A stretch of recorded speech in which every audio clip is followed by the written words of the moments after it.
What's your sense of Tocchet's future here? My sense of Rick Tocchet's future is that it will be decided by him. Rick Tocchet's a good coach, and I think what personally, as viewing from afar, I hold the players accountable for what hasn't occurred uh, in terms of productivity on the ice.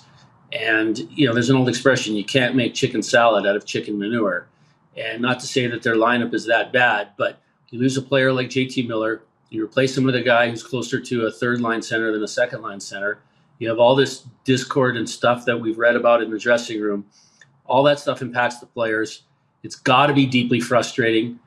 I think if Rick Tocchet were on the market, if he decided to walk away, he would, he could go back to television easily, but he could also be back behind the bench of another team very easily. Rick Tocchet's a very, very good coach. He's very well respected. And I look at, the one thing I look at in his eyes when I see him behind the bench, I see a guy who's getting fed up. And, I think at some point, he's a proud guy. And I watched your segment with John Shannon yesterday. He doesn't necessarily need the money. And yes, there are only 32 of these jobs, but sometimes the juice isn't worth the squeeze. And I think that that's what's being weighed in Rick Tocchet's mind at this point.